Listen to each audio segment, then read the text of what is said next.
जय श्री कृष्ण। जय सनातन धर्म मित्रों। श्रीमद् भगवद गीता अतीत नहीं वर्तमान है, सनातनी हिंदुओं का संविधान है। आइए जीवन संग्राम में विजय के लिए गीता रूपी अमृत का पान करें। हमारे पिछले एपिसोड में आपने प्रथम अध्याय के श्लोक संख्या 8 और 9 में यह सुना कि दुर्योधन अपने पक्ष के महारथियों के नाम अपने गुरु द्रोणाचार्य को गिनाता है और उसके अगले श्लोक में वो क्या कहता है,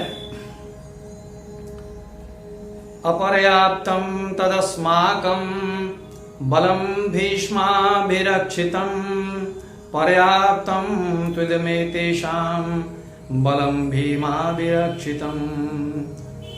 भीष्म पितामह द्वारा रक्षित हमारी यह सेना अपर्याप्त इनसफिशिएंट है और भीम द्वारा रक्षित वह सेना पर्याप्त यानी सफिशिएंट है। इंग्लिश में this army of hours defended bye Bhishma is insufficient whereas that army of theirs defended by Bhim is sufficient। अब इसकी व्याख्या श्लोक संख्या 10 और 11 से यह स्पष्ट प्रतीत होता है कि दुर्योधन अब अपनी घबराहट पर विजय पाकर दोनों सेनाओं की शक्ति का अनुमान कर एक कुशल सेनानायक और कुशल रणनीतिकार श्रूड स्ट्रेटेजिस्ट की तरह युद्ध की रणनीति बनाने लगा। पांडव पक्ष में 19 महारथी और अपने पक्ष में केवल 7 महारथियों के नाम गिनने से दुर्योधन के सामने यह स्पष्ट हो गया कि पांडव सेना युद्ध जीतने के लिए अधिक सुव्यवस्थित और योग्य होने के कारण पर्याप्त अर्थात सफिशिएंट, और हालांकि पितामह भीष्म जैसे अजय योद्धा के द्वारा रक्षित होते हुए भी उसकी सेना अकुशल और कम महारथियों के कारण अपर्याप्त इनसफिशिएंट है, यह उसका स्पष्ट मूल्यांकन था। विशेष गीता की व्याख्या करने वाले अनेक व्याख्याकारों ने दुर्योधन को अहंकारी मानने के साथ साथ उसे मूर्ख भी मान लिया है और इसी पूर्वाग्रह से ग्रस्त होकर पर्याप्त और अपर्याप्त शब्दों का गलत अर्थ लिया है कि पांडवों की सेना छोटी और जीतने में सुगम है और हमारी सेना विशाल है और भीष्म पितामह द्वारा रक्षित होने से अजेय है। विभिन्न पुस्तकों में गीता की व्याख्या में आपको ये मिलेगा। अगले श्लोक में भीष्म पितामह के अजेय होने के आध्यात्मिक रहस्य पर प्रकाश डालूंगा। कृपया अधिक से अधिक लोगों तक गीता ज्ञान के इस अमृत को आप फैलाएं, अधिक से अधिक शेयर करें, लाइक करें, पुण्य और यश के भागी बने। दूसरे अगले श्लोक पर हम चलते हैं।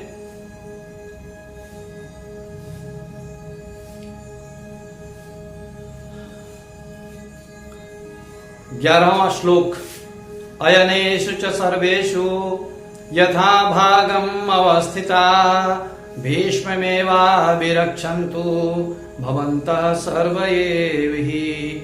इसलिए सब मोर्चों पर अपनी अपनी जगह स्थित रहते हुए आप लोग सब के सब ही निस्संदेह भीष्म पितामह की ही सब ओर से रक्षा करें।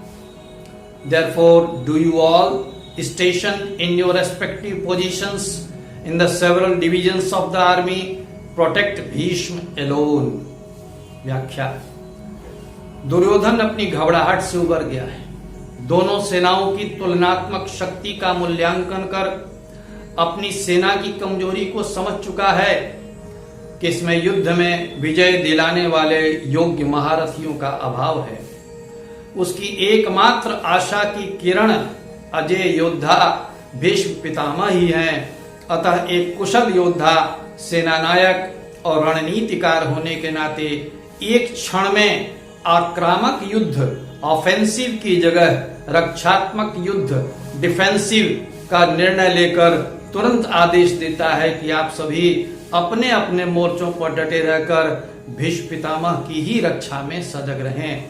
आध्यात्मिक रहस्य, इस शरीर में स्थित जीवात्मा ही पितामह भीष्म है, जो शरीर रूपी हस्तिनापुर के सिंहासन के प्रति उत्तरदायी है।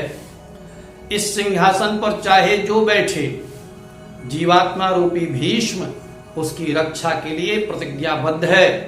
यह जीवात्मा अजेय है, अमर है, उसे इच्छा मृत्यु का वरदान प्राप्त है, अर्थात उसे कोई मार नहीं सकता। जब तक शरीर में जीवात्मा है तभी तक शरीर का अस्तित्व है, तभी तक जीवन के सभी काम, क्रोध, लोभ, मोह, ईर्ष्या, द्वेष आदि प्रपंच का अस्तित्व है, अथवा सेवा, दया, करुणा, ममता, उदारता, शौर्य, साहस, कर्तव्य परायणता आदि सद्गुणों का भी अस्तित्व है।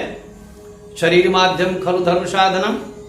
अतः पितामह भीष्म कौरव पांडव दोनों के ही पूज्य हैं और कोई उन्हें मारना नहीं चाहता तथा मारने में समर्थ भी नहीं है। शिखंडी नपुंसकता का, कायरता का, मनुष्य की स्त्रैण वृत्ति अर्थात हिजड़ेपन का प्रतीक है, जो जीवात्मा को अत्यंत कमजोर अवश्य कर सैकड़ों दुष्प्रवृत्तियों के तीरों से बेध कर जीवात्मा रूपी भीष्म पितामह को शरशैया पर सुला देती है। अतः दुर्योधन ने सब ओर से भीष्म पितामह की रक्षा करने का आदेश दिया, क्योंकि जान है तो जहान है। श्रीमद् भगवद गीता के इस व्याख्या को आगे भी आप जानना चाहें और पिछले जो एपिसोड हैं उन्हें भी ध्यान पूर्वक जो है आप देखें, पढ़ें उसको, और जन जन में इस गीता के सही स्वरूप को आप सब पहुंचाएं। जय श्री कृष्ण, जय सनातन धर्म।